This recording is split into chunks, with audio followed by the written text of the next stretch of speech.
വിശുദ്ധന്മാരാൽ അലങ്കൃതമായ തിരുവചനം നമുക്കു മുൻ ചൊന്നതാം വിശുദ്ധന്മാരാൽ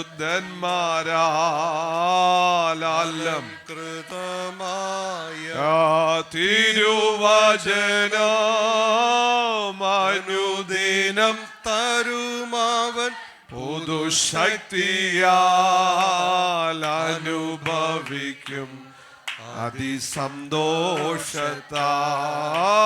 അനുദിനം തരുമവൻ പുതുശക്തിയാൽ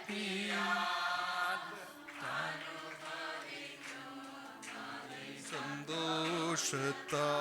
ഓ ജീവന്റെ ഉറവിടം ക്രിസ്തുവത്രേ, നാവിനാലവനെ നാം ഘോഷിക്കാം. അവനത്രേ പാപരെ തൻ ജീവനാലെ നെയും വീണ്ടെടുത്തു. അവനത്രേ പാപരെ തൻ ജീവനാലെ നെയും വീണ്ടെടുത്തു. വിശുദ്ധ മത്തായി എഴുതിയ സുവിശേഷം 5-ാം അധ്യായത്തിന്റെ 9-ാമത് വാക്യം, മാത്യു ചാപ്റ്റർ 5 വേഴ്സ് 9. സമാധാനം ഉണ്ടാക്കുന്നവർ ഭാഗ്യവാന്മാർ, അവർ ദൈവത്തിന്റെ പുത്രന്മാർ എന്ന് വിളിക്കപ്പെടും. Blessed are the peacemakers, for they shall be called sons of God. യെശയ്യാപ്രവചനം 32-ാമത്തെ അധ്യായം, യെശയ്യാപ്രവചനം 32-ാമത്തെ അധ്യായം അതിൻ്റെ 17-ാമത്തെ വാക്യം, ഐസയ്യ ചാപ്റ്റർ 32 വേഴ്സ് 70.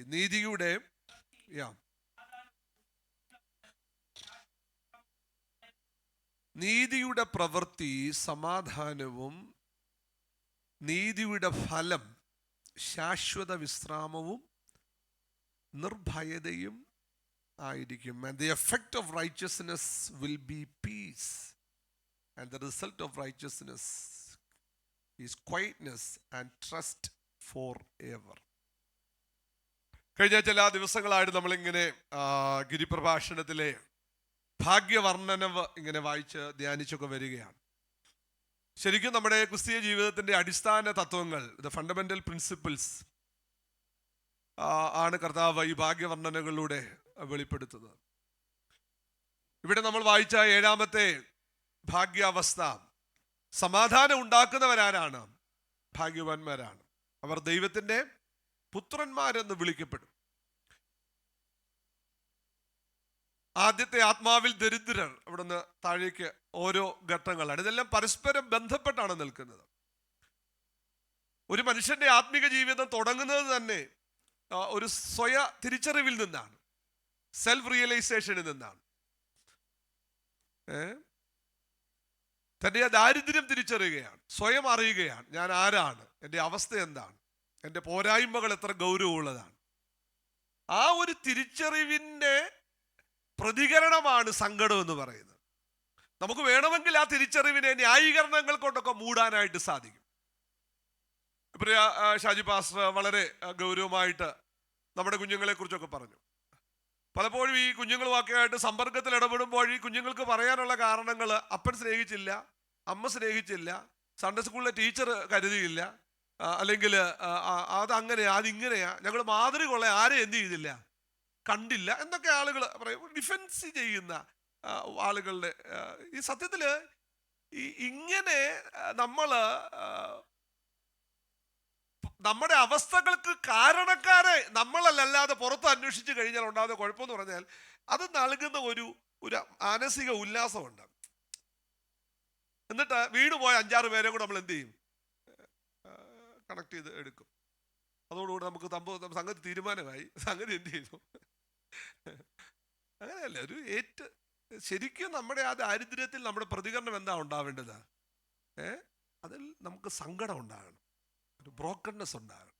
എപ്പോഴും ദൈവമക്കളെ നമ്മൾ ഓർക്കുക, ഹൃദയം നുറുങ്ങിയവർക്ക് യഹോവ സമീപസ്ഥനാണ്.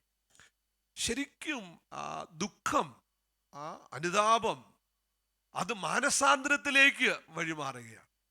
അപ്പൊ നോക്കി, തിരിച്ചറിവ് ഉണ്ടാക്കുന്ന പ്രതികരണം, തിരിച്ചറിവിനോടുണ്ടാകുന്ന എൻ്റെ പ്രതികരണമാണ് എൻ്റെ സങ്കടം എന്ന് പറയുന്നത്. അങ്ങനെ സങ്കടപ്പെടുന്ന ഒരാൾ അടുത്ത ഘട്ടത്തിലേക്ക് വരുമ്പോൾ എന്താണെന്നറിയാമോ? സൗമ്യതയിലേക്ക് വരികയാണ്, അല്ലേ? മൂന്നാമത്തേത് വരുന്നത് നമ്മൾ ഇങ്ങനെയാണല്ലോ വായിക്കുന്നത്, സൗമ്യത ഉള്ളവർ. അവിടെ ആ സൗമ്യത എന്ന് പറയുന്നത്, മീക്നെസ് എന്ന് പറയുന്നത്, പേഷ്യൻസ് എന്ന് പറയുന്നത് വചനവുമായിട്ട് ബന്ധപ്പെട്ടാണ്. സൗമ്യതയോടെ വചനം കൈക്കൊള്ളുകയും ആ വചനം നമ്മുടെ ജീവിതത്തിൽ അതിൻ്റെ ക്രിയ നിർവഹിക്കേണ്ടതിനായിട്ട് കാത്തു നിൽക്കുകയും വേണം. പലപ്പോഴും നമുക്ക്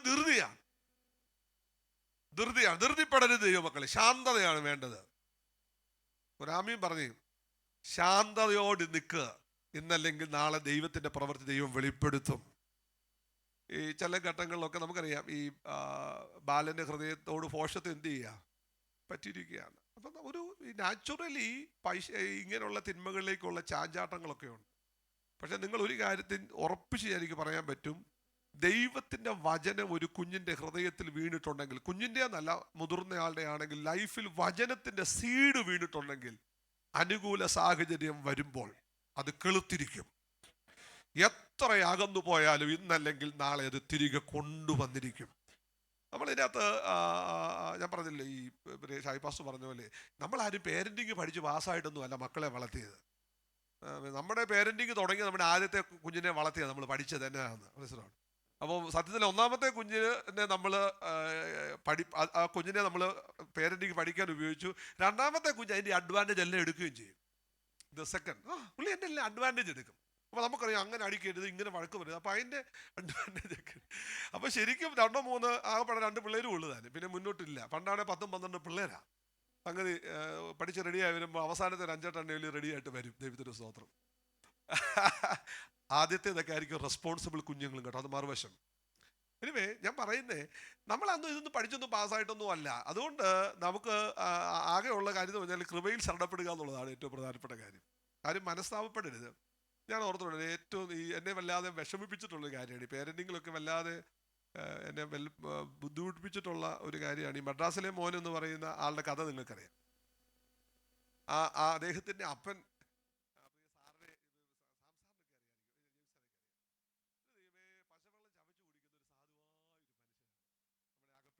ഒക്കെ സ്ഥാപകരായിരുന്നു, പറയും ജോർജ് സാർ അല്ലേ, ജോർജ് സി കുരുവിൾ അല്ലേ, ജോർജ് സാർ ചമണയ്ക്കാമണ്ണിലെയാ.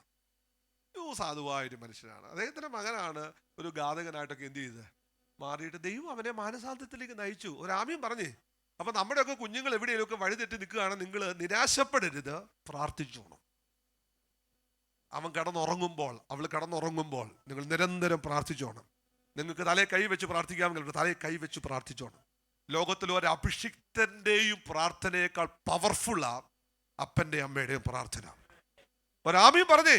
സങ്കട കാരണങ്ങൾ സന്തോഷ കാരണങ്ങളാക്കി മാറ്റാൻ ദൈവം ശക്തനാണ്.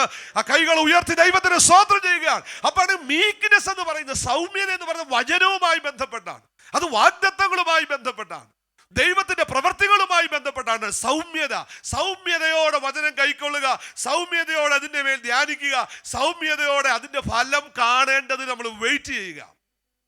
അല്ല, നമ്മൾ ധൃതിപ്പെടരുത്. പലപ്പോഴും നമുക്ക് ധൃതിയാ, പ്രത്യേകിച്ച് ഈ കുഞ്ഞുങ്ങളെയൊക്കെ സ്ഥാനപ്പെടുത്താൻ നിർബന്ധിക്കുകയും ചെയ്യരുത്. ടൈപ്പാസ് പറഞ്ഞത് പിള്ളേർക്ക് മാനസാന്തരം ഉണ്ടായില്ലെങ്കിലും പാരൻസിനെങ്കിലും ഒരു ധൈര്യം ഉണ്ടാവുമെന്ന് വിചാരിക്കുന്നത്. നമ്മൾ നിർബന്ധിക്കരുത് മക്കളെ. അതുങ്ങൾക്ക് സ്വന്തമായിട്ട് ആ ഒരു അനുഭവത്തിലേക്ക് എന്ത് ചെയ്യണം. അതുകൊണ്ട് ഞാൻ ഇതിനെതിരാണ്. ഈ 16-ാമത്തെ വയസ്സ് കൊണ്ട് 12, 13, 14, 15 അങ്ങ് മുക്കിയിട്ട് ഇതിങ്ങൾക്ക് ഒരു ബോധവും ഇല്ല. എന്നതാന്ന് പോലും അറിയത്തില്ല.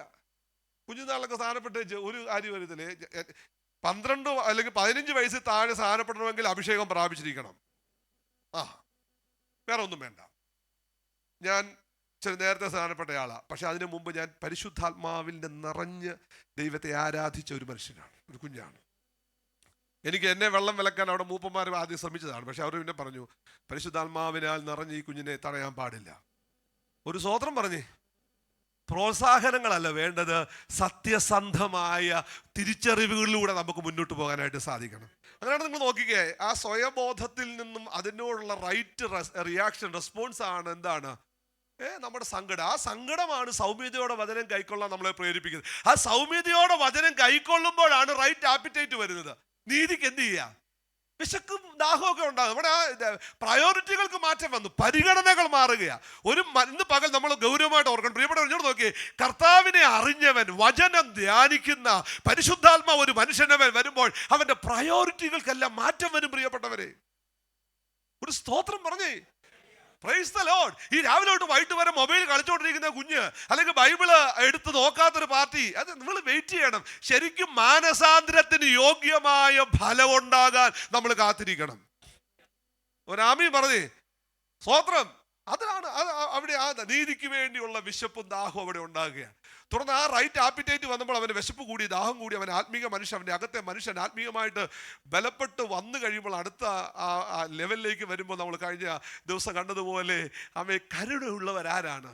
അങ്ങനെ ഈ നീതി, ദൈവബോധം, ദൈവനീതി ഹൃദയത്തിൽ കയറുന്ന ആളുകൾ കൊണ്ട് പിന്നെ ദൈവത്തിൻ്റെ പ്രതികരണം പോലെ അവർ പ്രതികരിക്കുന്നത്. അതായത് നമുക്ക് നഷ്ടം വരുത്തുന്ന ആളുകളോടുള്ള നമ്മുടെ സമീപനം കരുണയുടെ സമീപനമാണ്.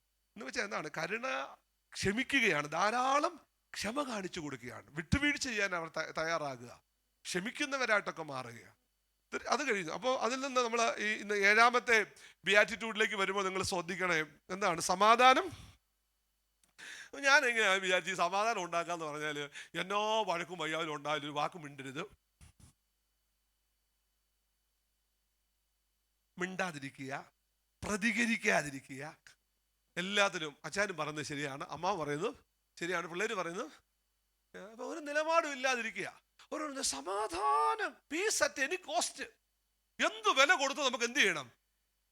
ഞാനും അങ്ങനെയൊക്കെ ചിന്തിച്ച് ജീവിച്ചൊരു മനുഷ്യനാണ്. പക്ഷെ പിന്നെയാണ് ഈ ബൈബിൾ കുറിച്ച് സീരിയസ് ആയിട്ട് വായിക്കുമ്പോൾ, ഒന്നാം ഈ ഷാലോം എന്ന് പറയുന്ന വാക്കിന് തന്നെ ഒത്തിരി തലങ്ങളുണ്ട്. യഹൂദന്മാർ ഷാലോം എന്ന് പറയുന്നത് യുദ്ധരഹിതമായ ഒരു അവസ്ഥയെക്കുറിച്ച് മാത്രമല്ല, അവർ പറയുന്നത് ടോട്ടൽ വെൽബീയിങ് ആണ്. ഷാലോം എന്ന് പറഞ്ഞാൽ ഒരു വ്യക്തിയെ നോക്കി ഒരാൾ ഷാലോം പറയുമ്പോൾ അർത്ഥം, ബ്രദറെ, നിന്റെ ആത്മാവ് സുഖമായിരിക്കുന്നത് പോലെ നിന്റെ മനസ്സും നിന്റെ ശരീരവും ഒക്കെ സന്തുഷ്ടമായിരിക്കട്ടെ, നിങ്ങൾ സന്തോഷമുള്ളവരായിരിക്കട്ടെ.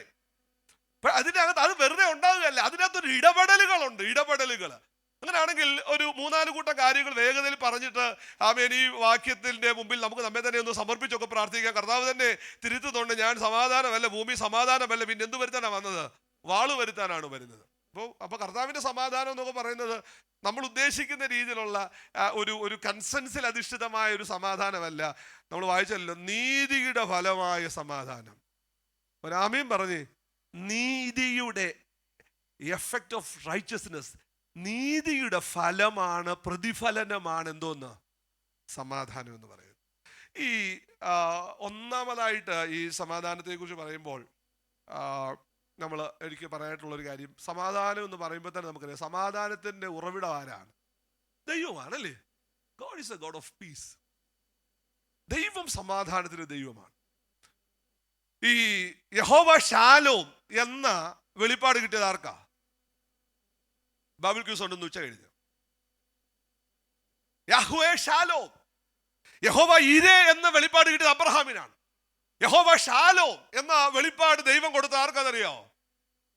പേടിത്തൊണ്ടനായ മനശ്ശെ ഗോത്രത്തിൽപ്പെട്ട ഗിദെയോൻ എന്ന് പറയുന്ന ഒരാൾക്കാണ്. ഗിദെയോൻ,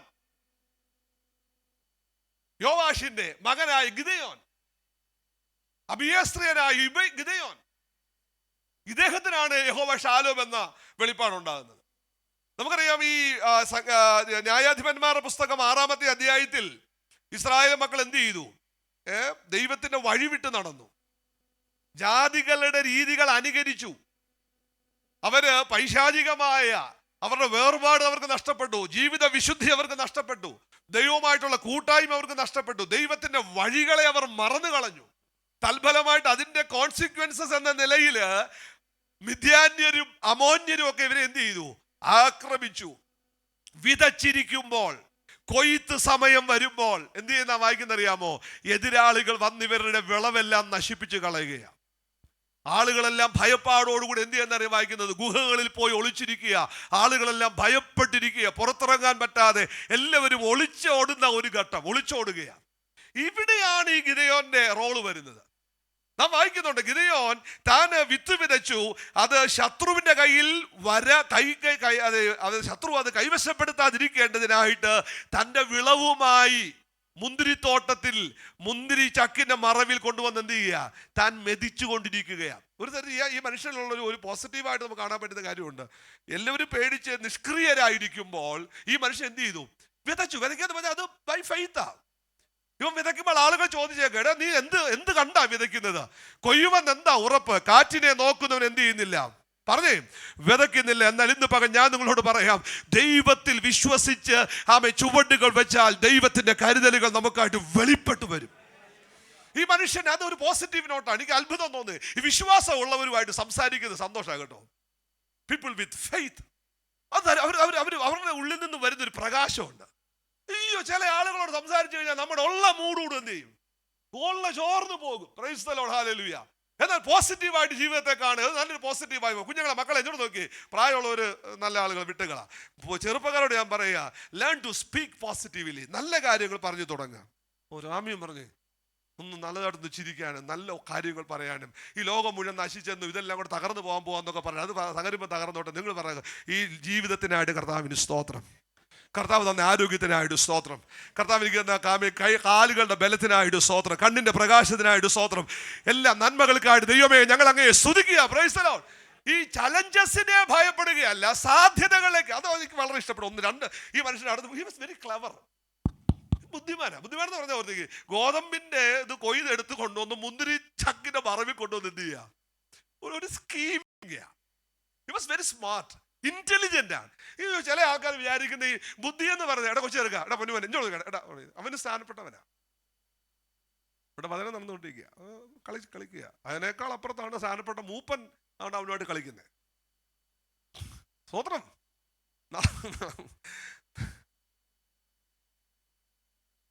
ഇതെല്ലാം മനസാന്തരത്തിനായിട്ടുള്ള വിളിയാണ്. കുറച്ചുകൂടെ നമ്മൾ സീരിയസ് ആവണം ദൈവ വിഷയങ്ങൾ. രാമ്യം പറഞ്ഞേ, കഴിഞ്ഞ ദിവസം ഒരു ടി വി ഷോ ഞാൻ നിങ്ങളോട് ഇവിടെ ഇന്നലെ ബൈബിൾ ക്ലാസ്സിൽ പറഞ്ഞു. ടി വി ഷോയ്ക്ക് അമ്മയും മോനും തമ്മിലുള്ള ടോക്കാണ്, വൈറലായിരിക്കുക. അമ്മ മോനോട് ചോദിക്കുന്നത്, മോൻ അമ്മയോട് മറുപടി പറയുക. രണ്ടും ഈ ഒരു ആക്ട്രസ് ആണ് അവള്, അവനും ഒരു ആക്ടറാണ്. ഈ സംഭാഷിക്കുമ്പോൾ തന്നെ അമ്മ മോനോട് പറയാ, I was A very boring woman. ഞാനൊരു വളരെ മടുപ്പിക്കുന്ന ഒരു സ്ത്രീ ആയിരുന്നു. കാരണം ഞാൻ സിഗരറ്റ് വലിച്ചിട്ടില്ല, ഞാൻ കള്ള് കുടിച്ചിട്ടില്ല.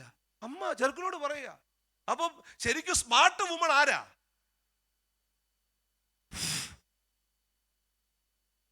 ഇതാ സ്മാർട്ട്നെസ്.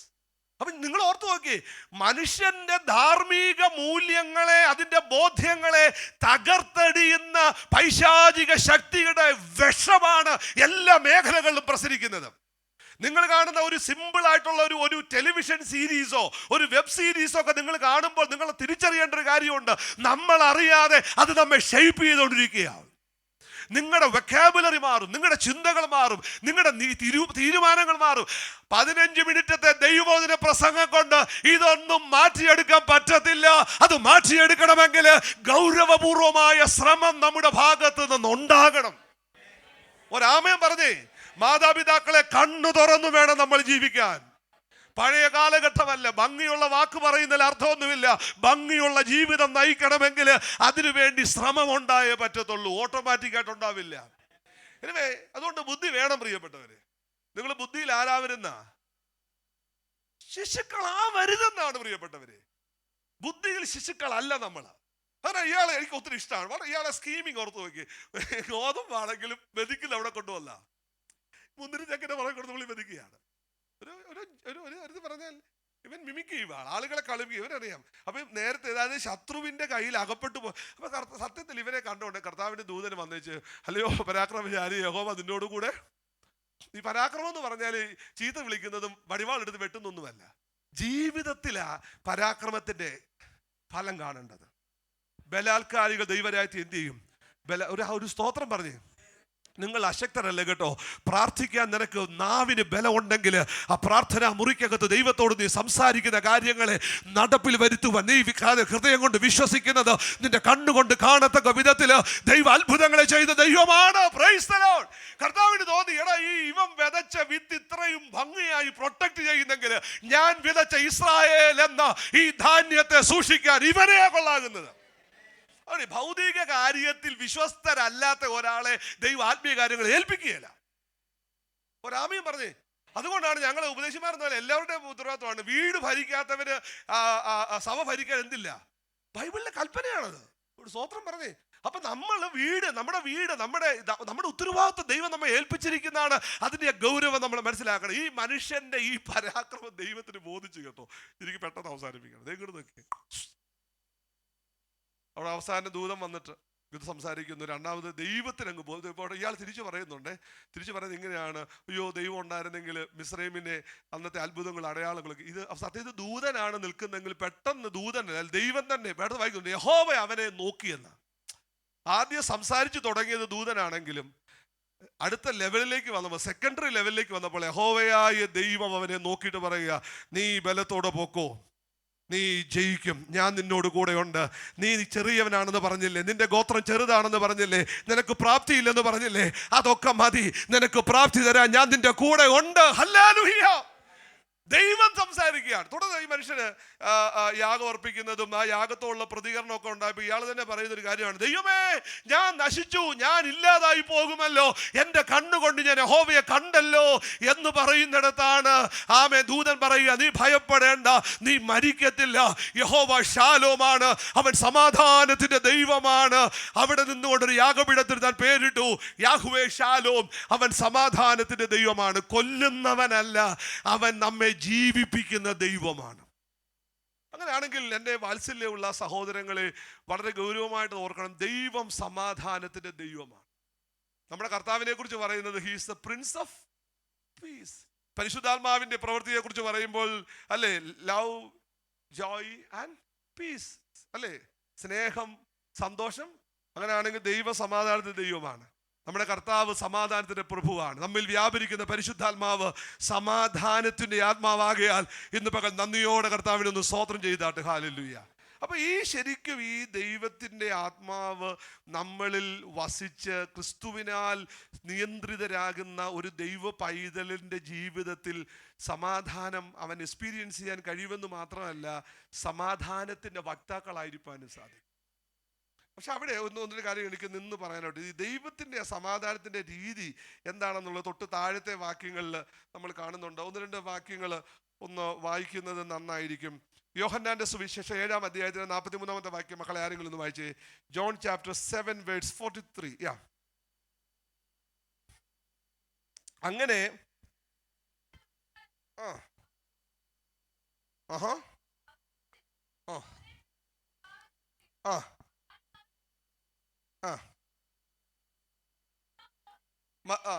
അവന്റെ നാമത്തിൽ എന്തുണ്ടായി?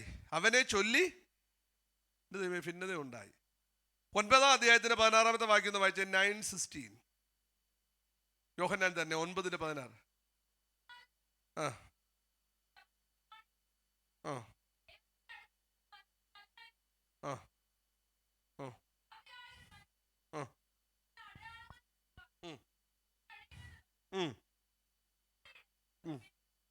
അങ്ങനെ അവരുടെ ഇടയിൽ എന്തുണ്ടായി? ഈ 10:19 അതിന്റെ 10:19 യോഹന്നാൻ. പെട്ടെന്ന് വായിക്കണേ, പെട്ടെന്ന്.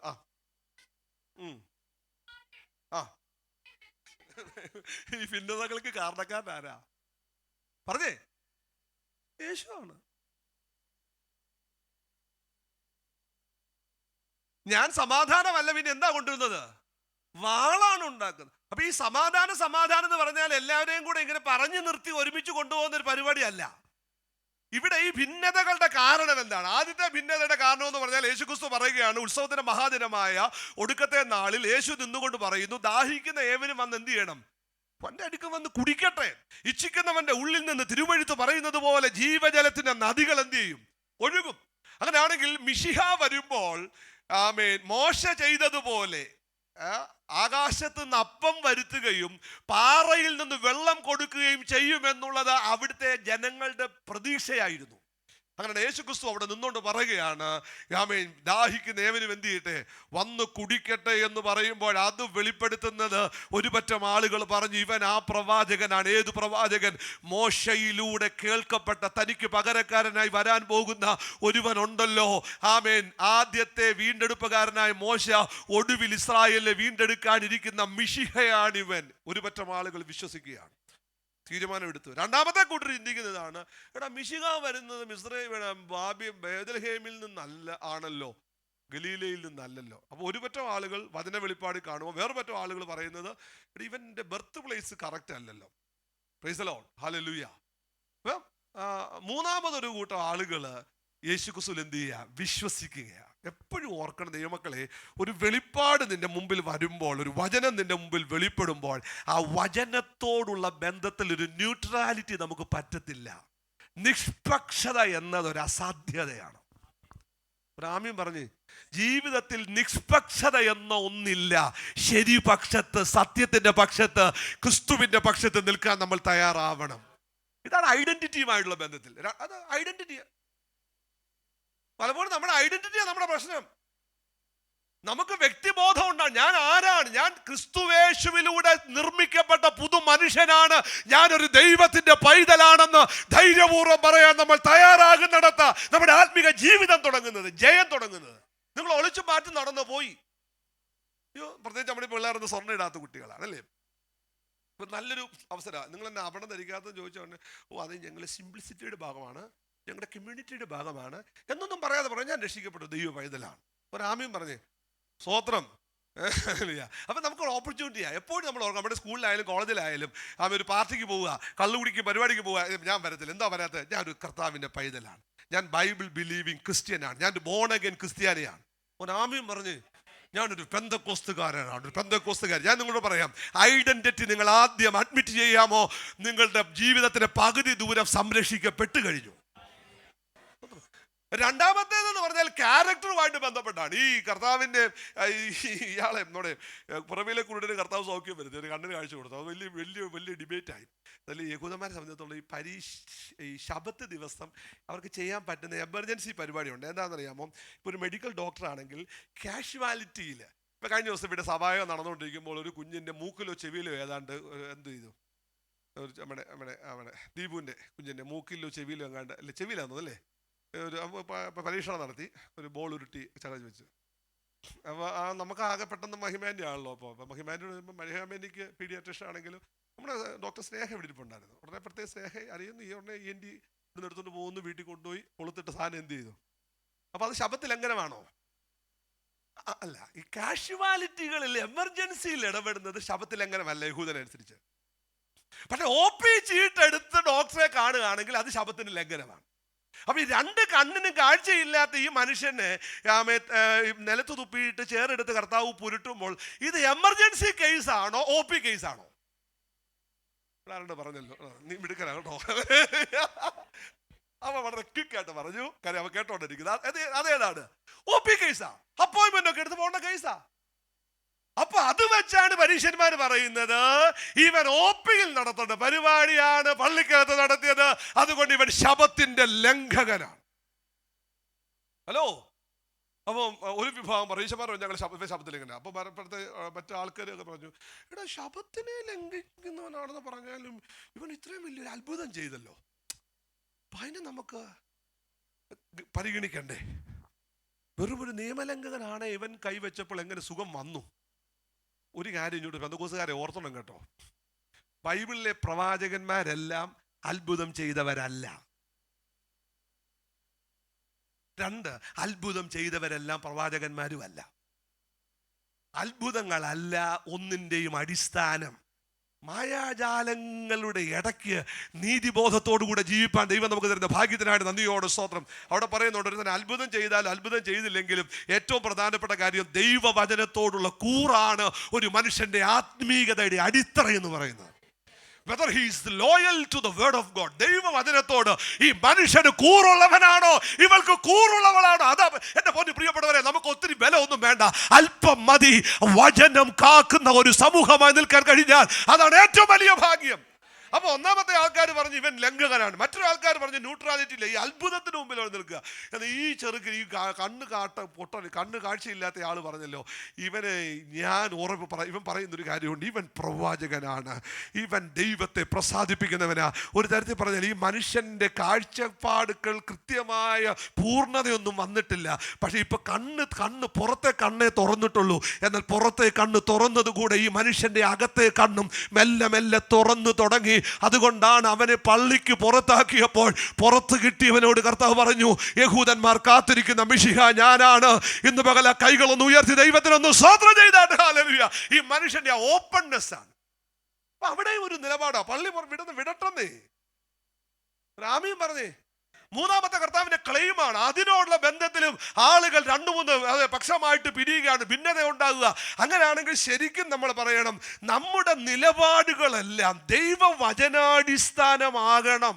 ആ വചനവാടിസ്ഥാനത്തിലുള്ള നിലപാടുകൾ സൃഷ്ടിക്കുന്ന വെല്ലുവിളികളെ നേരിടാൻ നമ്മൾ തയ്യാറാവണം. അല്ല I am okay, you are okay, everything is okay എന്ന് പറയുന്നിടത്തല്ല ഇത്. അതുകൊണ്ട് തന്നെ ഇനി ഒരു 2 കാര്യം പെട്ടെന്ന് ഞാൻ പറഞ്ഞ് അവസാനിപ്പിക്കാമല്ലോ. ഇതേ കൂടെ നോക്കിയും ഈ പ്രവാചകന്മാർ അതിനെ വിശദീകരിക്കുന്നുണ്ട്. നിങ്ങൾ ഒരു വാക്യങ്ങളൊന്ന് വായിച്ചാൽ നന്നായിരിക്കും. യിരെമ്യാവിന്റെ പ്രവചനം ഒന്ന് എടുക്കാമോ? ജെറമ്യ 6-ാം അധ്യായത്തിന്റെ 14-ാമത്തെ വാക്യം ഒന്ന് വായിച്ച ആരെങ്കിലും ഒരാള്. ജെറമ്യ 6:14. Yes, hallelujah. എന്തോ സമാധാനം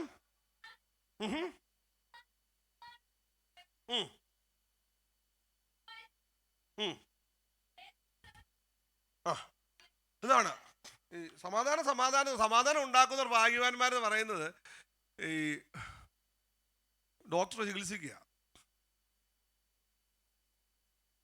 കാലിന്റെ കുഴയും തെറ്റി ഓർത്തോപീഡിക്സ് സർജനെ കാണാൻ ചെന്ന് നിൽക്കുക, കാലിന്റെ കുഴ തെറ്റിയിരിക്കുക, ലോക്കറ്റിൽ നിന്ന് പോയി ഇങ്ങനെ വയ്ക്കും.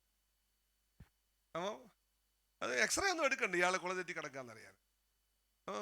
ഡോക്ടർ പറയാം അത് കുഴപ്പമൊന്നുമില്ല, നിങ്ങൾ വീട്ടിൽ പോയിട്ട് ഇച്ചിരി നല്ല കുഴമ്പ് മേടിച്ച് മെല്ലെ അതിന് തൂത്ത് ഇച്ചിരി ചൂടുമൊക്കെ പിടിച്ച് ഇരുന്നോളം പറയാണ്. അതാണ് നല്ലതാണ്, നല്ല ഡോക്ടറുമാണ്, നല്ല സുഖമാണ് കേട്ടോ. ഈ കുഴ തെറ്റിയിരിക്കുമ്പോൾ ചെറിയ എണ്ണയൊക്കെ തൂത്ത് ഇച്ചിരി ചൂടൊക്കെ പിടിക്കുകയാണെങ്കിൽ വളരെ ആശ്വാസമാണ്. അതാണ് ഒരു ഡോക്ടർ ചെയ്യണ്ടേ. മിടുക്കൻ ഡോക്ടറാണ്. കഥ പറയും. ഞാൻ ഇന്നും ഓർക്കുന്നു, എൻ്റെ ഒരു ഫുട്ബോൾ കളിക്ക് ഞാൻ ഒരു നെറ്റിൽ കീപ്പറായിരുന്നു. പന്ത് കൊണ്ട് ഞാനും വീണു. എൻ്റെ ഈ കാലിൻ്റെ കുഴയുന്നത് ഇവിടെ തെറ്റി, ഈ ഹിപ്പിൻ്റെ ലോക്ക് പോയി. ഇങ്ങനെ കാല് ഇങ്ങനെ അനങ്ങത്തിൽ ഇങ്ങനെ നിൽക്കുക. അപ്പം വീട്ടിലിങ്ങനെ വന്നിട്ട് വീട്ടിൽ അപ്പനോട് പറയാൻ പാടിയ കാര്യം, അപ്പം പറഞ്ഞോണ്ട് ചിലപ്പോൾ ദേഷ്യപ്പെട്ട് എന്നെ അടിച്ചാലോ എന്ന് ഓർത്തേക്ക് നിൽക്കുക. അപ്പോൾ എൻ്റെ ഈ ദുർനടപ്പ് കണ്ടിട്ട് അമ്മയ്ക്ക് മനസ്സിലായി എന്തോ കുഴപ്പമാണ്. അവസാനം ഈ പപ്പായുടെ അരികിൽ, പപ്പ എന്ന് പറഞ്ഞ് അങ്ങോട്ട് വൈദ്യുണ്ട്, പപ്പായെന്ന് അയാളെ വിളിക്കുന്ന എല്ലാവരും. പപ്പായുടെ അരികിൽ കൊണ്ടുപോയി പപ്പ ഇങ്ങനെ എന്നെ കിടത്തിയിട്ട് ഇങ്ങനെ കാലയിൽ അതൊക്കെ ഇങ്ങനെ എന്നാടാ കുഴപ്പം, പന്ത് കളിച്ചാണോ? സാരമില്ല, പന്തൊക്കെ കളി ഇങ്ങനെയൊക്കെ ഉണ്ടാകത്തില്ലേ, പിന്നെ പന്ത് കളി നിർത്താൻ പാടില്ല. എന്നിട്ട് പുള്ളി വലിയ വലിയ കഥകളൊക്കെ പറയാണ്. ഈ കഥകളെല്ലാം പറഞ്ഞ് നമ്മൾ ഈ കഥയ്ക്ക് അതിങ്ങനെ സന്തോഷിച്ച് കേട്ടിരിക്കുക. ഈ മനുഷ്യന്റെ കൈ പെട്ടെന്ന് കിടക്കുന്ന വരും. അയ്യോ എന്നൊരു നിലവിളി കേട്ടു. സ്വോത്രം. സംഗതി ലോക്ക് പുള്ളി തിരിച്ചിട്ടു. ആമ്യം പറഞ്ഞേ, ഇടയ്ക്ക് കിടക്കുന്ന ഒച്ച കേൾക്കണം. അല്ല എപ്പോഴും ഇങ്ങനെ അച്ഛാ നല്ല, അമ്മ നല്ല, സഭ നല്ല, എല്ലാം നല്ലതെന്നല്ല. ജീവിതത്തിൽ തെറ്റിക്കിടക്കുന്നതിനെയൊക്കെ ക്രമപ്പെടുത്തുന്നിടത്ത ശരിക്കുമുള്ള സമാധാനം. ഒരാമീൻ പറഞ്ഞേ, ഒരാളുടെ പിഴവുകൾ ആരെങ്കിലും ചൂണ്ടിക്കാണിക്കുന്നെങ്കിൽ നമ്മളെ അവർ സ്നേഹിക്കുന്നുവെന്നാണ് അതിന്റെ അർത്ഥം. എത്ര നാൾ പൊതിഞ്ഞു വെക്കും, എത്ര നാൾ എണ്ണ പൂശും, എത്ര നാൾ നമ്മൾ ആമേൻ ഹല്ലേലൂയ ചൂട് വെച്ച് കൊണ്ടു നടക്കും. യോഗ്യമായി നടക്കണമെങ്കിൽ തിരുത്തലുകൾക്ക് നമ്മൾ തയ്യാറാകണം. മനസ്സിലായവർക്കാണ് ഞാൻ ദൈവത്തിന് സ്തോത്രം ചെയ്യുക. പ്രവാചകന്മാർ ചെയ്ത ഏറ്റവും വലിയ ഹീനത എന്ന് പറഞ്ഞാൽ ലഘുവായി ചികിത്സിക്കുക. ക്യാൻസറിന് മരുന്ന് എഴുതുന്നത് എന്താണെന്നറിയോ? തൈലം, സ്തോത്രം, പിന്നെ അരിഷ്ടവും കുളിച്ച് കിടക്കുക. ഹല്ലേലൂയ സ്തോത്രം. അയ്യോ, ഈ രണ്ടാമത് കർത്താവ് തന്നെ പറയുന്ന മറ്റൊരു വാക്യങ്ങളുണ്ട്. യെഹെസ്കേൽ പ്രവചനം നിങ്ങൾ എടുത്ത്, യെഹെസ്കേൽ പ്രവചനത്തില് 13-ാം അധ്യായത്തിന്റെ 10-ാമത്തെ വാക്യം ആരെങ്കിലും വായിക്കാവോ? 13:10.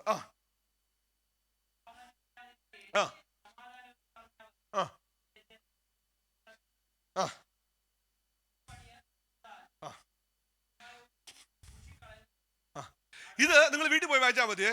ഇസ്രായേലിനെ നോക്കി ദൈവം പറയാം, വലിയ ഒരു ജലപ്രളയം വരുന്നു. ഇസ്രായേലേ, ദൈവത്തിന്റെ കോപത്തിന്റെ കൊടുങ്കാറ്റ് നിന്റെ നേരെ വരുന്നു. അപ്പൊ വലിയ കൊടുങ്കാറ്റ് വരുന്നല്ലയോ, വലിയ വെള്ളപ്പൊക്കം വരുന്നല്ലയോ. എന്നാ നമുക്ക് എന്ത് ചെയ്യാം? കല്ലും മണ്ണും ഒക്കെ പോയി നമുക്ക് ചെറിയ മതിൽ കെട്ടി എന്ത് ചെയ്യാം? നമുക്ക് മതിൽ കെട്ടുക. ഇവര് മതിൽ കെട്ടുക. ഈ വരുന്ന വെള്ളപ്പൊക്കത്തെ തടയാനായിട്ട് മതിൽ കെട്ടുക എന്ന് വെച്ചാല് അല്ലറ ചില്ലറ നല്ല പ്രവൃത്തികളൊക്കെ ചെയ്ത് എന്ത് ചെയ്യുക? 10 ലക്ഷം രൂപയുടെ വെട്ടിപ്പ് നടത്തും. അതിനകത്തൊരു 10,000 രൂപ വടക്കേ ഇന്ത്യയിലെ 5 മിഷണറിമാർക്ക് കൊടുക്കുകയാണ്. അപ്പോൾ ലാഭം ആർക്കാണ്? സ്തോത്രം വരുന്നില്ല. സ്വന്തം സഭയിൽ ഒരു തരത്തിലുമുള്ള കാര്യത്തിൽ ഇടപെടുകയല്ല. ജനറൽ ബോഡി വരുമ്പോ ഇറങ്ങി ഓടുക, സുവിശേഷ പ്രവർത്തനങ്ങളിൽ പങ്കാളിത്തം വഹിക്കത്തില്ല, ഒരാളെ കാണത്തില്ല. എന്നാ ഇപ്പൊ വേല മുഴുവൻ വേറെ സ്ഥലങ്ങളിലാണ്. പിന്നെ അങ്കമാലിയിലെ അവസാനിച്ചിട്ട് സഭയിൽ പ്രാർത്ഥിക്കണം. എന്തിനു വേണ്ടി? തൃശ്ശൂർ ഇരിക്കുന്ന അഗസ്റ്റിന് വേണ്ടി പ്രാർത്ഥിക്കണം. എടാ, ഈ സഭയെ കൊടുത്ത് രോഗിയായി കിടക്കുന്ന ഒരാളുണ്ട്, അവന് വേണ്ടി പ്രാർത്ഥിക്കാൻ നേരെയില്ല. ഇതൊക്കെ ഉണ്ടല്ലോ, ഈ പരിപാടിയൊക്കെ മനുഷ്യന്റെ കണ്ണിൽ പൊടിയിടാനേ പറ്റത്തുള്ളൂ. ഹൃദയങ്ങളെ അറിയുന്ന ഒരു ദൈവമുണ്ട്. ഇന്ന് പകൽ ഞാൻ പറയാം, നമ്മുടെ ആദ്യത്തെ സാക്ഷ്യം നമ്മുടെ വീടിന്റെ അകത്താ, രണ്ട് നമ്മുടെ സഭയ്ക്കകത്താ. ഇന്ന് പകൽ ഈ സഭാവിശ്വാസികൾ എനിക്ക് വേണ്ടി പ്രാർത്ഥിക്കുന്നില്ലെങ്കിൽ ആര് പ്രാർത്ഥിക്കുമെന്നായി പറയുന്നേ? നമ്മുടെ കുഞ്ഞുങ്ങൾക്ക് വേണ്ടി നമ്മൾ പ്രാർത്ഥിച്ചില്ലെങ്കിൽ ആരാ പ്രാർത്ഥിക്കുന്നത്? ശ്രീകാര്യത്തോ തിരുവനന്തപുരത്തോ ദൈവമഹത്വം വെളിപ്പെടണമെങ്കിൽ നമ്മൾ എഴുന്നേറ്റില്ലെങ്കിൽ ആരാ എഴുന്നേൽക്കുന്നത്? നമ്മൾ നമ്മുടെ സൗകര്യത്തിൽ കുറെ ചുവരുകളൊക്കെ പണിതിട്ടുണ്ട്. പ്രവാചകന്മാർ പുരോഗമനം ചെയ്യുന്ന വൈറ്റ് വാഷ് ചെയ്യുക. അയ്യോ എന്റെ നിറമടിച്ച് മനോഹരമാക്കി തീർക്കുക. എന്നിട്ട് വായിക്കുന്ന 13-ാം അധ്യായം അവസാനിക്കുന്നുണ്ട്, വരുന്നുണ്ടൊരു കൊടുങ്കാറ്റ്, ഉയരാൻ പോകുന്നു, വെള്ളം ഉയർന്നു പൊങ്ങും. ഒരു കാര്യം നമ്മൾ മനസ്സിലാക്കണം, നമ്മൾ എത്ര മതിൽ കെട്ടിയാലും ആ കെട്ടുന്ന മതിലുകളൊക്കെ ഇടിഞ്ഞു പോകത്തേ ഉള്ളൂ. അതുകൊണ്ട് എപ്പോഴും നമ്മൾ മനസ്സിലാക്കേണ്ട ഒരു കാര്യമുണ്ട്, എത്ര ഭംഗിയായി മുകളിലോട്ട് പണിതു എന്നുള്ളതല്ല, എത്ര ആഴത്തിൽ അടിസ്ഥാനത്തിൽ നീ പണിതെന്നുള്ളതാ. ഒന്നുകൂടെ പറഞ്ഞാൽ മത്തായിയുടെ സുവിശേഷം 7-ാം അധ്യായം പറഞ്ഞ് അവസാനിക്കുമ്പോൾ, ആഴത്തിൽ കുഴിച്ചു വീട് പണിയുക എന്ന് പറഞ്ഞാൽ എന്താ അതിന്റെ അർത്ഥം? ഞാൻ ഈ പറയുന്ന വാക്കുകൾ കേട്ട് അനുസരിച്ച് ചെയ്യുന്നവനാണ് പാറമേൽ വീട് പണിത ബുദ്ധിയുള്ള മനുഷ്യൻ. വൻമഴ പെയ്യട്ടെ, കാറ്റടിക്കട്ടെ, എന്നാൽ അത് വീഴത്തില്ല. എത്ര പേർക്ക് ഇന്ന് പകൽ ഒരു ആമേൻ പറയാൻ ഒക്കും? നീ വീഴാത്തത് കാറ്റടിക്കാത്ത കൊണ്ടാണോ? നീ വീഴാത്തത് വെള്ളം പൊങ്ങാഞ്ഞിട്ടാണോ? എന്നാൽ നിന്റെ അകത്ത് വചനം ദൈവം നൽകിയിട്ടുണ്ട്.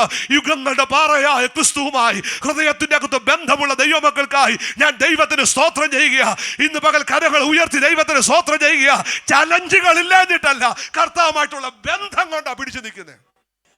ഒരു സ്തോത്രം പറഞ്ഞേ. ഏറ്റവും ഒടുവിൽ പ്രവാചകനായ യെശയ്യാവ് പറയുന്നുണ്ട്, ദൂരത്തുള്ളവർക്ക് സമാധാനം, സമീപത്തുള്ളവർക്ക് സമാധാനം. യെശയ്യാവ് പ്രവചനം 57-ാം അധ്യായത്തിന്റെ 21-ാമത്തെ വാക്യത്തിൽ വായിക്കുന്നുണ്ട്, ദൂരത്തും സമാധാനം, സമീപത്തും സമാധാനം.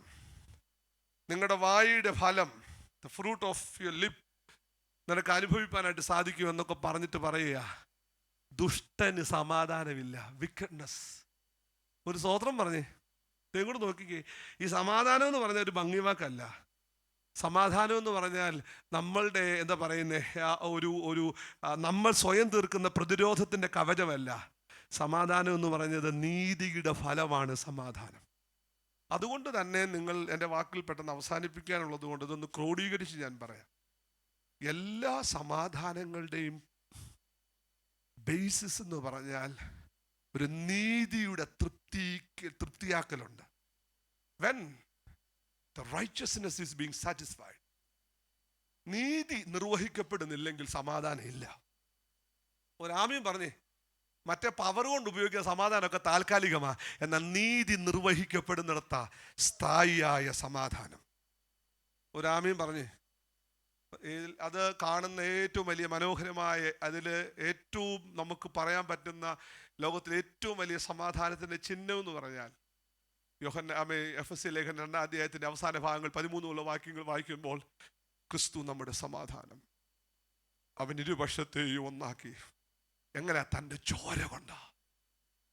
ഈ സമാധാനം ഉണ്ടാക്കുന്നവർ ഭാഗ്യവന്മാർ പറഞ്ഞാൽ ചുമ്മാ ഉണ്ടാകുന്ന സമാധാനമല്ല, സ്വന്തം ചോര വീഴ്ത്തുക. അവിടെ ഈ കർത്താവിൻ്റെ ആ ക്രൂശിനെ കുറിച്ച് പറയുമ്പോൾ നിങ്ങൾ ഗൗരവമായിട്ട് എടുക്കുന്ന ഒരു കാര്യമുണ്ട്. ഇതില് ഈ മുറിവിന് ലഘുവായി ചികിത്സിക്കുകയോ പണിത മതിലിന് വെള്ള തേക്കുവോ ദുഷ്ടതയെ ചെറുതായി കാണുകയൊന്നുമല്ല. പാപത്തെ അതിൻ്റെ മുഴുവൻ ഹൊററോടുകൂടെ ക്രൂശിൽ എക്സ്പോസ് ചെയ്തു.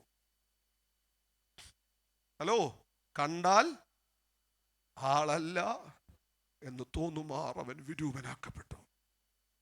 നിത്യതയിൽ ഉണ്ടായിരുന്ന നിത്യപുത്രൻ, 10,000 അതിസുന്ദരൻ, കണ്ടാൽ ആളല്ല എന്ന് തോന്നുമാർ വിരൂപനാക്കപ്പെട്ടത് പാപത്തിൻ്റെ പരിണിത ഫലം അവനെ പാപമാക്കിയെന്ന.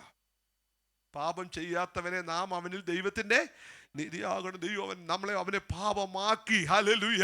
അങ്ങനാണെങ്കിൽ മുഖമെല്ലാം അടിച്ച് തകർത്ത്, പുറമെല്ലാം ഉഴുതു മറിച്ച്, കൈകാലുകൾ ആണി അടിച്ച്, തലയിൽ മുൾക്കിരീടധാരിയായി കിടക്കുമ്പോൾ ഓർക്കണം, പാപത്തിൻ്റെ ഒരു ഹൊററാണ്, നോക്കാൻ പറ്റത്തില്ല, അത്ര ഭീകരമാണ്. സത്യത്തിൽ സുവിശേഷകന്മാരൊക്കെ അത് പൂർണ്ണമായി അവതരിപ്പിച്ചിട്ടുണ്ടോ എന്ന് ചോദിച്ചാൽ അത് കൃത്യമായ വായനയിലേ മനസ്സിലാകത്തുള്ളൂ. എന്ന് വെച്ചാൽ ഒരു മനുഷ്യന് ആ സഹിക്കാൻ പറ്റുന്നതിനേക്കാൾ അപ്പുറത്ത് യേശു അതികഠിനമായി ആണ് ഉപദ്രവിക്കപ്പെട്ടത്. He was humiliated, insulted. അത് പാപത്തിന്റെ ഒരു ഹൊററാണ്. പാപം എത്ര ഭീകരമാണ് എന്ന് മനുഷ്യനെ വെളിപ്പെടുത്തുകയാണ്.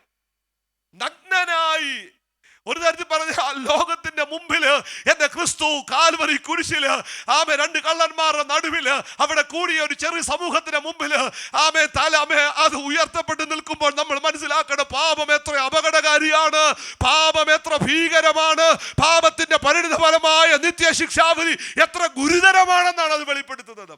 അതിന്റെ ഹൊററാണ് വെളിപ്പെടുത്തുന്നത്. അത് ഹൈഡ് ചെയ്യപ്പെടുകയല്ല, നമുക്കൊക്കെ സംഭവിച്ചത് ഹൈഡ് ചെയ്യപ്പെടുകയാണ്.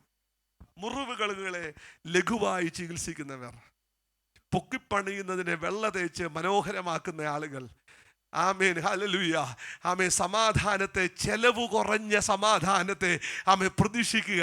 എന്നാൽ ഇന്ന് പകൽ ഓർക്കണം, ഇത് ചെലവേറിയ സമാധാനമാ. ഒന്നുകൂടെ പറഞ്ഞാൽ, യേശു തൻ്റെ ദേഹം നമുക്കായിട്ട് ഏൽപ്പിച്ചു കൊടുത്തു, അവൻ്റെ ചോര നമുക്കായിട്ട് ചീന്തി ഇരു പക്ഷത്തെയും ക്രിസ്തുവിൽ പുതുമനുഷ്യനാക്കേണ്ടതിന് അവൻ നമുക്ക് മധ്യസ്ഥനായി ഇടയ്ക്ക് നിൽക്കുക. അങ്ങനെയാണെങ്കിൽ സമാധാനം ഉണ്ടാക്കുന്നവർ ഭാഗ്യവാന്മാരെന്ന് പറഞ്ഞാൽ ഈ ശുശ്രൂഷ ചെയ്യുന്നവൻ ഭാഗ്യവാനെന്നാണ്. വില കൊടുക്കാൻ തയ്യാറാകുന്നവൻ, ചോര വീണാലും ജീവിതം തകർന്നാലും അതിൻ്റെ മുമ്പിൽ അതിനെ ഹമ്പിളായിട്ട് സ്വീകരിപ്പാൻ സന്നദ്ധരാകുന്നവരിലൂടെയാ ഞാൻ എൻ്റെ രാജ്യം പണിയാനായിട്ട് പോകുന്നത്. അവരെ നോക്കി ദൈവം പറയുക, ഇവൻ എൻ്റെ മകളാ, ഇവൻ എൻ്റെ മകനാ, ഇവൻ ക്രിസ്തുവിൻ്റെ സഹോദരനാ, ഇവൻ ക്രിസ്തുവിൻ്റെ സഹോദരിയാ. കാര്യം ഇവൻ അനുകരിക്കുന്നത് ആ മശിഹയാ, ഇവൻ നടക്കുന്നത് ആ പാദങ്ങളിലാ, ഇവൻ്റെ ചുവടുകൾ വയ്ക്കുന്നത് ആ മിശിഹ നടന്ന വഴികളിലൂടെയാ. അങ്ങനെയാണെങ്കിൽ ഇന്ന് പകൽ ദൈവമക്കളെ, സമാധാനം ഉണ്ടാക്കുന്നവർ ഭാഗ്യവാന്മാരെന്ന് പറയുമ്പോൾ മിശിഹയെ പോലെ ആ രീതിയിൽ സമാധാനം ഉണ്ടാക്കുന്നവരായി തീരുക എന്നാണ്. ഒരു ദിവസം നമ്മുടെ കണ്ണട നേർച്ച നമുക്കൊന്ന് പ്രാർത്ഥിക്കാം. മറ്റേ പല കാര്യങ്ങളും ഇത് സഭായത്തോട് ചേർന്ന് നടക്കേണ്ടതായിട്ടുണ്ട്. അതുകൊണ്ട് ഞാനിവിടെ പെട്ടെന്ന് വൈൻഡപ്പ് ചെയ്യാം. പ്രിയ സഹോദരങ്ങൾ, ഒരു നിമിഷം നമ്മുടെ ഹൃദയങ്ങളും മനസ്സുകളൊക്കെ ഒന്ന് ഏകാഗ്രമാവണം. സമാധാനം എന്ന് പറയുന്നത് ഒരു കുട്ടിക്കളിയല്ല. സമാധാനം എന്ന് പറഞ്ഞാൽ എല്ലാത്തിനെയും മൂളി മൂളി മൂളി കേൾക്കുന്നതല്ല. ആമേൻ, ജനത്തിൻ്റെ കൂട്ടത്തിൽ ഓടുന്നതല്ല. ആമേൻ, നിനക്കൊരു നിലപാടുണ്ട്. നിന്റെ നിലപാടുകൾ നിശ്ചയിക്കുന്നത് നിന്റെ സ്വന്തം കാഴ്ചപ്പാടുകളല്ല, അതൊക്കെ അപ്പുറത്ത് ദൈവത്തിൻ്റെ വചനത്തിൻ്റെ വ്യവസ്ഥകളാണ് നമ്മുടെ നിലപാടുകളെ രൂപപ്പെടുത്തേണ്ടത്. ആമേൻ, എത്ര പേർക്ക് സ്വന്തം അതിനെന്ത് വില കൊടുക്കേണ്ടി വന്നാലും ഈ മനുഷ്യൻ പള്ളിക്ക് പുറത്തായി, പക്ഷെ ഇവൻ പള്ളിക്ക് പുറത്തായെങ്കിലും ഇവൻ കർത്താവിൻ്റെ ഉള്ളിലായി. Hallelujah, hallelujah. കണ്ണുള്ളവർ കാണാതിരിക്കുമ്പോൾ, ചെവിയുള്ളവർ കേൾക്കാതിരിക്കുമ്പോൾ ഈ അന്ധനായി പിറന്നവൻ ഒരു കാലത്ത് ഇവനൊരു ചോദ്യചിഹ്നമായിരുന്നെങ്കിൽ 9-ാം അധ്യായത്തിന്റെ അവസാനം വരുമ്പോൾ ഇവനൊരു ചോദ്യചിഹ്നമല്ല, ആശ്ചര്യചിഹ്നം പോലെ ആളുകൾ അത്ഭുതപ്പെടുമാർ ഇവന്റെ ജീവിതത്തെ കർത്താവ് പണിതെടുത്തെങ്കിൽ, ഇന്ന് പകൽ ദൈവമക്കളെ, നിലപാടുകൾ ഉണ്ടാക്കുന്ന മുറിവുകൾ നീ സമാധാനത്തോടെ ഏറ്റെടുക്കുന്നെങ്കിൽ അതിൻ്റെ അപ്പുറത്ത് വെളിപ്പെടുന്ന ഒരു ദൈവ മഹത്വമുണ്ട്. ഒരു നിമിഷം ദൈവത്തിന് സ്തോത്രം ചെയ്താട്ട്. നമ്മളെ കുറിച്ച് ആരും എന്തും പറയട്ടെ, നീ ഒരു ദൈവത്തിന്റെ പൈതൽ എന്ന് പറയാൻ കഴിഞ്ഞാൽ അതാണ് ഏറ്റവും വലിയ അച്ചീവ്മെന്റ് എന്ന് പറയുന്നത്. അങ്ങനെയാണെങ്കിൽ ദൈവമക്കളെ, നമ്മെ തന്നെ ഒന്ന് സമർപ്പിക്കാം. ഹല്ലേലൂയ. ആളുകളുടെ അഭിപ്രായങ്ങൾക്ക് അതിന്റെ വിലയേ ഉള്ളൂ പ്രിയപ്പെട്ടവരെ. എന്നാൽ ഏറ്റവും വലിയ വില, ഇവൻ എൻ്റെ പ്രിയപുത്രൻ, ഇവനിൽ ഞാൻ പ്രസാദിച്ചിരിക്കുന്നു, ഇവനിൽ ഞാൻ മഹത്വപ്പെട്ടിരിക്കുന്നു എന്ന് പറയുന്ന ഒരു നമ്മുടെ പിതാവിന്റെ അംഗീകാരം ഉണ്ടെങ്കിൽ അതാണ് ഏറ്റവും വലിയ കാര്യം. ഒരു നിമിഷം എല്ലാ കണ്ണും അടച്ചൊന്ന് പ്രാർത്ഥിച്ചാട്ട്.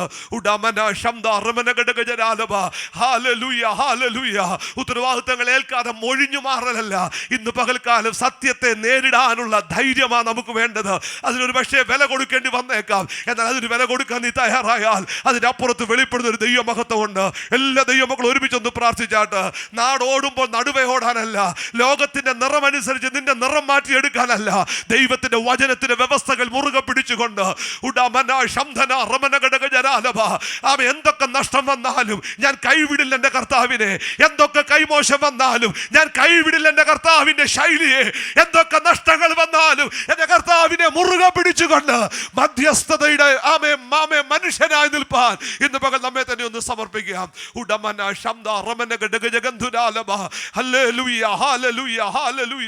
കാൽവരി കുരിശിൽ നമുക്കായി അവൻ പീഡനങ്ങൾ അനുഭവിച്ചില്ലേ?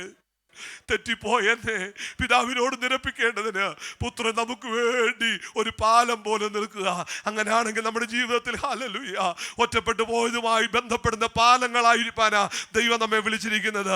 എല്ലാ ദൈവമക്കളും ഒരുമിച്ച് ഒന്ന് പ്രാർത്ഥിച്ചാൽ എങ്ങനെയൊക്കെ ആമേ തട്ടിക്കൂട്ടി കൊണ്ടുപോകാനായിട്ടല്ല, വചനത്തിന്റെ വ്യവസ്ഥകളില്, പരിശുദ്ധാത്മാവിന്റെ നിയന്ത്രണത്തില്, യേശുവിന്റെ കർത്തൃത്വത്തില് ഹല്ലേലൂയ ഹല്ലേലൂയ ഉടമന ശംധന റമന ഘടകജരാലവ ഗാലറിയിൽ ഇരിക്കുന്നവന്റെ കൈയടി അല്ല, ആമേ സ്വർഗത്തിലിരിക്കുന്ന നിന്റെ മാതൃകാ പുരുഷന്റെ മുഖശോഭയ നിന്നെ മുന്നോട്ട് കൊണ്ടുപോകേണ്ടത്.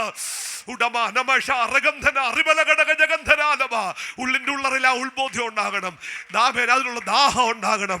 നമ്മുടെ ചിന്തകളെ ഒന്ന് റീസെറ്റ് ചെയ്യാൻ ഇന്ന് പകൽ ഈ വചനം നമ്മെ സഹായിക്കട്ടെ. ആമേ സമാധാനം ഉണ്ടാക്കുന്നവരാണ് ഭാഗ്യവാന്മാർ. സമാധാനം അതിന് കാവൽ കാക്കുകയല്ല, അതിനെ സൂക്ഷിക്കുകയല്ല, അത് നിർമ്മിച്ചെടുക്കുക.